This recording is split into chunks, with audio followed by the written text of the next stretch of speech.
What is up, everybody? Sorry for the delay. What an absolute train wreck out at Arrowhead Stadium. I tweeted a picture of it. Uh, Waded my way through the debris as I tried to get to my car. Got out of the stadium. It was a big roundabout. It was just a mess. That's one of the things about this, Ryan. When you're on the road, sometimes trying to navigate these cities that you've never been in before can get a little bit tedious. But I'm here. It is 1 a.m. Eastern time. This is the Shout Buffalo Bills football podcast. I am Matt Parrino, joined as always by Ryan Talbot, who's probably fallen asleep at the wheel a little bit, but I think we all are. Long day. How are you, Ryan? Yeah, doing well, all things considered. Obviously, a tough loss here tonight for the Bills Mafia and obviously the Bills players. But overall, big picture, I think that this was a tremendous season for the team. They made a lot of strides in a lot of areas here. Yeah, and I think that's probably the best place to start. Um, well, actually, let's table that for a minute. We'll get into kind of where the season what the season means and all that kind of stuff. Let's talk a little bit about this game because this is the Shout Football Podcast. If you're just joining us, thank you. Yes, I am in a hotel room. I got the bed in the background, but that's actually the only place you can really see my face. Otherwise, the light won't hit me right, and it'll just be weird being in a dark room somewhere. Shout Football Podcast. Do us a favor if you're watching on YouTube. Thank you. Hit the subscribe button. We really appreciate all you guys jumping on with us tonight. Despite obviously a very disappointing outcome, the Buffalo Bills falling 38-24 in what was, really not a close game, Ryan. And I think that that's the biggest takeaway for me after watching 60 more minutes of football between the Bills and the Chiefs is that, I always use MMA references, but Daniel Cormier, the light heavyweight and heavyweight champ, always says that there's levels to this game. When referring to different opponents that he's had over the years, and there's levels to football, and there's levels to all professional sports. And what we saw tonight was just a superior team in the Kansas City Chiefs that had their way with the Bills. Offensively, I mean, this was one of the most dominant performances, and consider the circumstances. The Bills coming off of what was an absolute gem last week against Lamar Jackson and the Baltimore Ravens, holding them to 3 points, really, stymieing any type of offensive threat that they had, to go to this week and to not be able to consistently get off the field. Travis Kelce over 100 yards, over 10 catches. Tyreek Hill finishing with 172 yards. And you posted that story about maybe Tyreek Hill talking a little bulletin board material. Well, you play like that and you can pretty much say whatever you want. Yeah, he backed it up completely. You're right. They had no answer for Kelce. They had no answer for Tyreek Hill.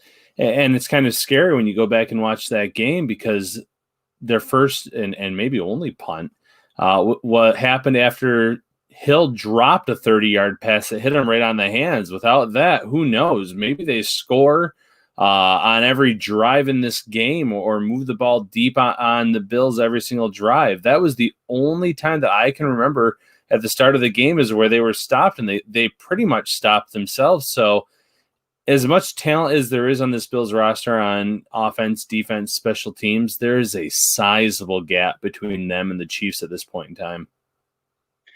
Yeah, and I think that I wrote about Sean McDermott on the site and his post-game press conference, and one of the things I took away was a quote that he had where he basically said, "Listen, this is the benchmark. We know that, and we're going to go into the offseason and treat everything." I'm paraphrasing here, but treat everything that they do this offseason with that in mind. That they still have another mountain to climb to get on that level of the Chiefs, and that's okay. I think what we saw in this game was, first of all,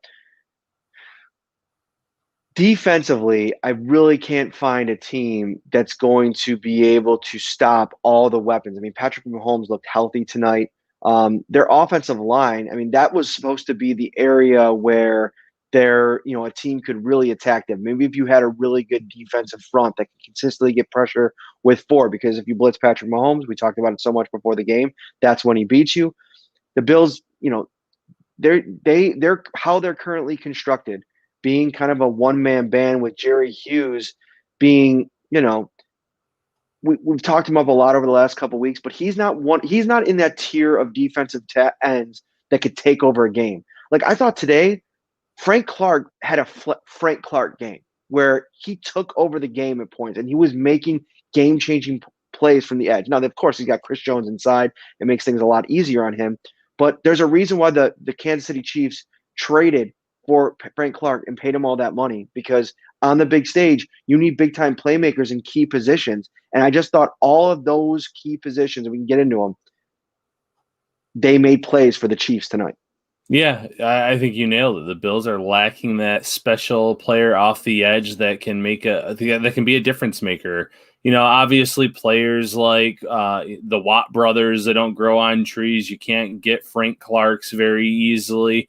You have to hope that when you draft one of those guys, they develop into it. And right now, yes, Jerry Hughes, he's a tier or two below that type of player. He can make some big plays, but that's the best that the Bills have right now. You look at the rest of this roster, Mario Addison, he had some moments this year, but I think there were some questions about him coming aboard age-wise. His production was pretty steady coming into this season, but he didn't reach that 9-sack total that we had seen out of him in the past few seasons. You have to hope that AJ Epineza develops, maybe a Daryl Johnson, but you can't just sit back and hope that one of those guys pans out. If you can go and get a difference maker this offseason at that position, you almost have to do it. The only problem the Bills have right now is the cap situation heading into this offseason. It's been projected to be as low as 175. I did see one player for the Giants come out and say, look for it to be closer to 188. And if that is the case, that would obviously help Buffalo a little bit. But they already have a lot of internal decisions and options they have to make with John Feliciano and Darrell Williams, Matt Milano, obviously, and the list goes on and on. So how much money is left for your draft class? How much money is left to even make a splash in free agency? Those are some of the big questions to be had. But Buffalo could not get to Mahomes, who he didn't look like he was playing through turf toe. Let me start there. He didn't look hampered. He was rolling out of the pocket well. He was keeping plays alive pretty long, and the Bills barely got their hands on him. It wasn't until late in the game where Jerry Hughes knocked him out of bounds that I really felt like they got a decent hit on the guy. So the Bills sorely need someone there. I just don't know how it's going to happen this offseason. Yeah, and let's get into the conservative nature of the game plan, because I think that was one of the big storylines coming out of this game that needs to be addressed. And Sean did kind of talk about it a little bit, and he said if he had it to do over again, he might have gone for a touchdown on one of those plays. But, I think we all going into this game knew that for the Bills to have a chance, they were going to have to score points. The only team that's beaten the Kansas City Chiefs in almost the last 30 games, take out the Week 17 game where they took out their starters, they've scored 40 points. That was the Las Vegas Raiders a couple months ago. And going into a game against them, even if your defense plays well, there's always the chance that they can hang 40 on you because they're the Chiefs and they have that many weapons, and you have to know that.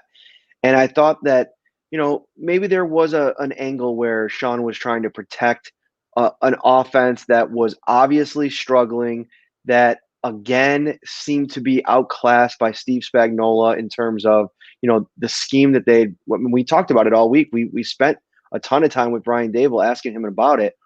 And, they said that they had to be better about calling out protections, recognizing pre-snap. Now, I will say too, the crowd noise, I think, definitely had an impact on the game. You could tell that, they went to a silent count. They hadn't dealt with that level, that decibel level all season long, and it had an impact on the game, but not an excuse. And I just thought that, there wasn't enough of an adjustment made. And here's another thing, Ryan, and we haven't talked about this much this year, but I feel like one area where I would be critical of Brian, especially in the playoffs and in some of these games where they have a slow start, like he's really got a handle on his offensive personnel and the familiarity and continuity amongst the group. Sometimes I feel like where he leaves a little bit to be desired is in how they script games coming out to start. Like, to start this game, you need to get in the end zone on your first 2 drives. You just have to do it. Now, of course, they had the situation where, great special teams play gives them the ball back after, a punt. They start with a field goal and a punt. And so take out that special teams play, and you're sitting there with 3 points after 2 drives, and that's simply not good enough when you're going up against the Kansas City Chiefs. That it's almost like you're sitting on your hands waiting for them to get cooking, and then they did, and then it was off to the races, and it was 6 scores in 7 drives, and 5 of them were touchdowns. Yeah, opening drive of the game, the Bills get in their first 4th down situation. What do? They go for it. And I sat there and I said, okay, they get it. They understand that in this game, against a team like the Chiefs, if it's a manageable down and distance on 4th down, you have to go for it. If you're not backed up on your own 20 or 30, you have to go for it. And they did, and they converted it. And then obviously as they got closer and closer, they had to settle for that field goal on the first drive, and fine. So be it. That drive stalled out. But when you get down to the red zone, and again, neither situation were long 4th down plays. I believe one was a 4th and 2. The other one wasn't that long either. You have to go. You have to try to get those points, not a field goal. Field goals are not going to get the job done. Maybe you hold the Chiefs to a field goal. You can't just go back and exchange one. You need to get those extra 4 points by scoring the touchdown and getting that extra point as well. And that's something they did not do a good job of tonight. They were very conservative in that area. It was really disappointing to see, because this season in game, it really felt like Sean McDermott had turned a corner there. He was more aggressive. He trusted this offense. Brian Dable was being more aggressive in terms of his play calls. And we just didn't see that tonight. So they were too conservative across the board. And ultimately, it cost them, the opportunity to really stay in this game. See me eating? I did. Yeah, I put you on the screen because I didn't want to people see me eating. But once we get to the deadline there, I haven't eaten in a while, and I just grabbed some fruit and I was getting after it. So yeah, I think that one thing I did like that Sean said was, this could be used as a learning experience. And I thought that Sean, in game and, from an aggressive standpoint, from a play calling standpoint, and just a game management standpoint this season, he took some steps forward himself, along with the development of Josh Allen and some other pieces on this defense or on this team. So this would be something that I'm sure that, he got out crafted by his mentor, and Andy Reid, schooled him again. That's kind of, direct and to the point, but I think man to man, if you were to ask him directly, it would have been, the guy that, taught him a lot of the tricks still has a lot up his sleeve. And I think that, it helps to have the talent that this Kansas City offense has, but their defense is what really makes them this kind of swagger filled. Like, I got some text messages tonight. There's this family text message that I don't know how I get out of on game days going forward, but for some reason I get thrown in it. And, during the game, just cycles and cycles of text. And one person said, oh, I just can't stand Patrick Mahomes. He's so cocky or something like that. And I kind of sat back and think, yeah, you're damn right he's cocky. Like, I'd be cocky too. Not only do they have playmakers, but he's kind of the straw that stirs the drink. There was plays in this game, Ryan, where the Bills they played it perfectly right. Ed Oliver was in his face. Jerry Hughes was in his face. And it just didn't matter. He just tiptoed around the pocket effortlessly with no fear and flung it out, found an open receiver, and drives kept going all night. Yeah, when you're that good, you've earned the right to be cocky or arrogant, or whatever word you want to use. And on one of the pregame shows, the ESPN, they were going down the check boxes of, which team's in a better situation, offense, defense, quarterback, head coach, and they said the Bills at quarterback, and it was mostly because of Mahomes' turf toe. So about an hour ago, what does Mahomes do? He quote tweets that with someone's comment with a yawn emoji next to it. Like, hey, that doesn't concern me. I knew I was the better quarterback on the field, or I was going to be. And he backed it up. When you're that good, it kind of reminds me of back when Tom Brady, who again, is in the Super Bowl, used to torment the Bills. He knew how good he was. He knew that that team had no answers. Right now, Mahomes knows there's a sizable gap between the Chiefs roster and the Bills roster. And when you look at the AFC landscape, the Bills were this year the second best team in the conference. But I think even after the season, you're going to sit back and you say they're probably still the number 2 team in this conference. Pittsburgh has questions at quarterback. Baltimore has some questions at quarterback in terms of being too one-dimensional. There's some good teams in the mix in this conference, but the Bills are probably the best overall team. And when you're that much better than the second best team in your own conference and you know it, yeah, you're going to have a little bit of arrogance on your side going into these games and after the games. More on this game and some final thoughts here and kind of lay out my early plans for the next week or two after this break. Ready for football? With every game a home game, Tops is ready for you with its TV a Day giveaway. For 6 weeks, every day you shop is a new chance to win a massive 70-inch 4K TV. Shop Tops for the best deals in town, in-store or online to win. Sorry, getting some more fruit in. So a couple things here. First of all,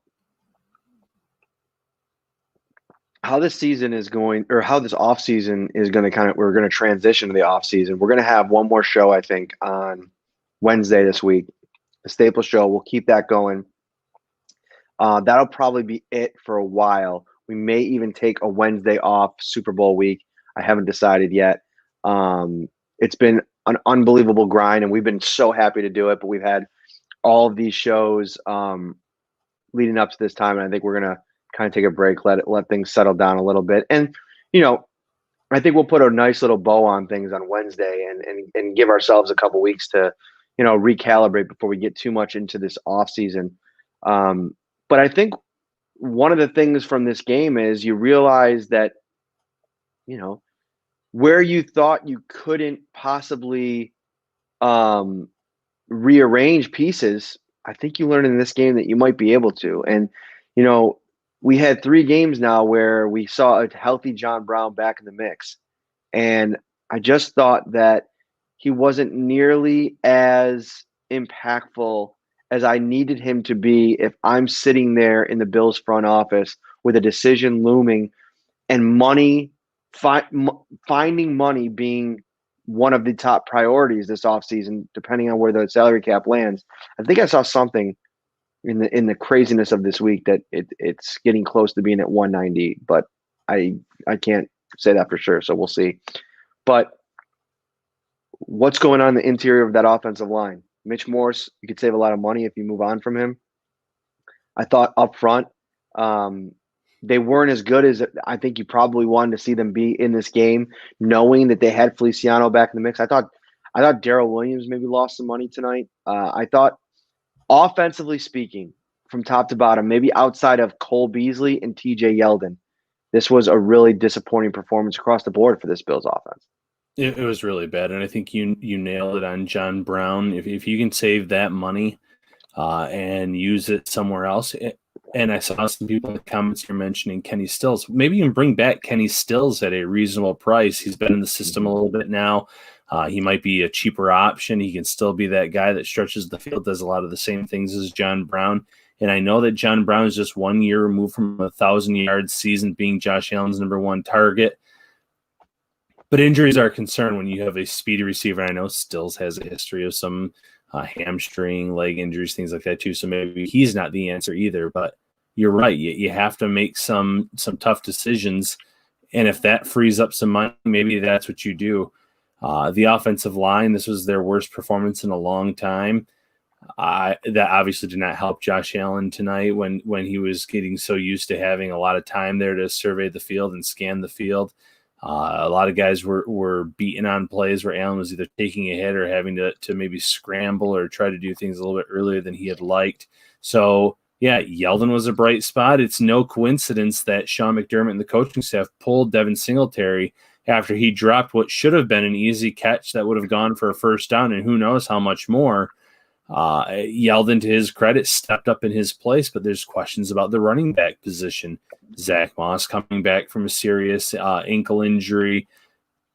Had his moments as a rookie, but still left a lot to be desired, I think, based on expectations entering the year. Devin Singletary, there's definitely a sophomore slump there. What do you do with Yeldon, whose contract will be expiring? Do you bring him back? You have Antonio Williams, who flashed in week 17. Do you go back to the well again in the draft and get another running back? I saw a lot of people calling for that on social media saying, if this offense had a playmaker at running back, then they could really, make some noise. And this offense was really good this year. They scored a lot of points, but they were one-dimensional in part because of how good Josh Allen was, but I think also in part because the backs were just missing that extra factor that you see from Delvin Cooks and Aaron Jones's and these other backs that can take over a game if their quarterback is having an off day. So there's a lot to be discussed this offseason, and you and I will definitely get into that here over the next few weeks. But it was a very disappointing performance for that offense after such an outstanding season. Yeah. We're probably not going to go too much longer here because I kind of want to digest this game a little bit more. Watching it live, I wrote my observations and what I kind of took away from it in the moment, but I want to kind of go back and maybe formulate some more postseason, off-season thoughts. I have an idea for a guest on Wednesday I think can help us really dive into this game and maybe begin our first kind of poke through the curtain into the offseason. But I want to also bring in some perspective into this season, and I think that's what we're going to use this last part of the show for tonight. I know we've talked about it, but this game was kind of like the icing on the cake, if you will. I think that Bills fans got to really celebrate a very special season, kind of like a light in a darkness that has been the last 20 years of this franchise and being a Bills fan. And, somebody tweeted at me, and listen, I know what it's like being a fan and being disappointed and setting yourself up for hoping for a Super Bowl run or Super Bowl win or whatever. But if somebody had told you when the Bills were reporting for training camp in August, in late July, amid COVID and all the craziness, that you were getting ready to go on a 15-win season to the AFC Championship game, you're gonna stumble against the defending Super Bowl champions with Patrick Mahomes and all his weapons on offense, lose kind of one-sidedly, but be the runner-up in the AFC. I think most Bills fans jump for joy in that scenario.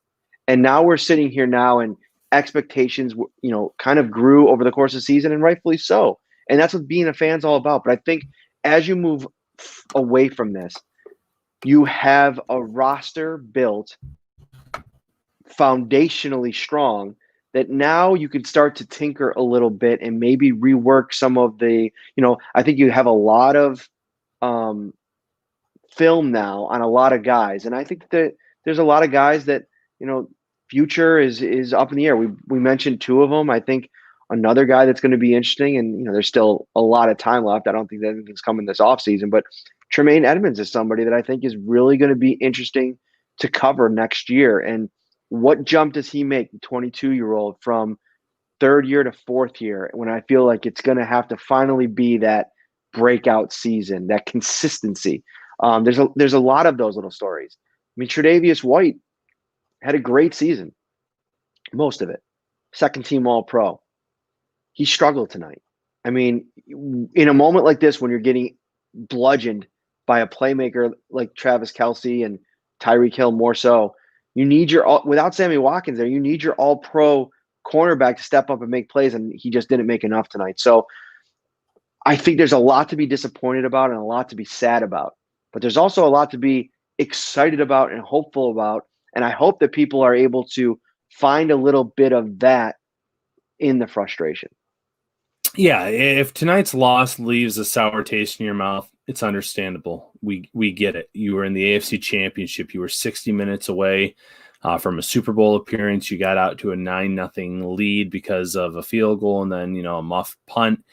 So understandable. It's okay to be upset with how the season ended. But like Matt said, if you were told before the season started that you would get within one game of the Super Bowl, you would sign up for that because of the last 20 years, because of all the misery that this team has put you through over that time, because they were missing that quarterback piece. They were missing key players at certain positions. This team is built to win. It is built to be around for a long time. You've already seen some players step up and take what I would consider to be team-friendly deals. You look at a Trey White, who signed a deal knowing that he would be the highest paid cornerback at the time, but would lose that status within days when the next cornerback signed. And sure enough, that's how it worked out. So I feel like this team is built right. And you're right. There's certain players that you need to truly evaluate.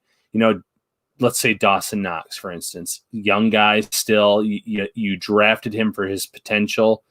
You need to see that potential early. You still might want to go draft a tight end high in this class if someone falls into your lap in the first round. You might still want to address the position by adding another veteran into the mix, knowing that Tyler Kroft is probably gone. Who knows what happens with Lee Smith. So that's somewhere, too, where you might say, okay, we drafted this guy for his athleticism, but we need to see more. He needs to bring it together. You mentioned Edmonds. That's a perfect example. We hear the age excuse, and maybe excuse isn't the right word, but hey, he's still 22, and last year, hey, he's still 21.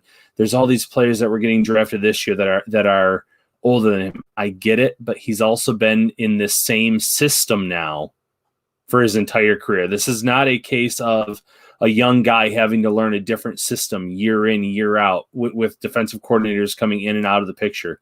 He's had Leslie Frazier from the get-go.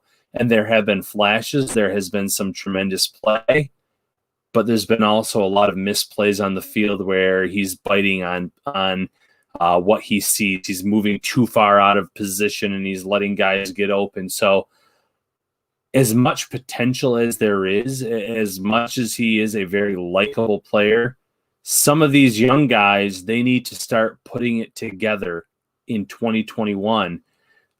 Or else Brendan Bean is going to have to go out and, show why he was executive of the year this past season and make some further moves to replace those players down the road. It's a tough job.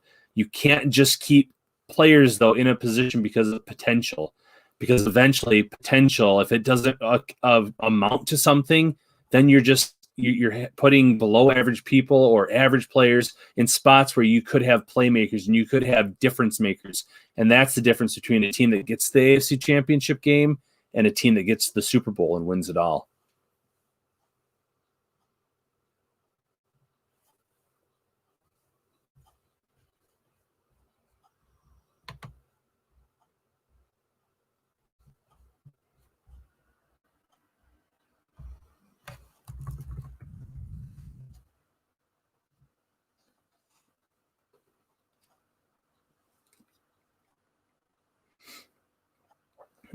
Matt, we can't hear you right now.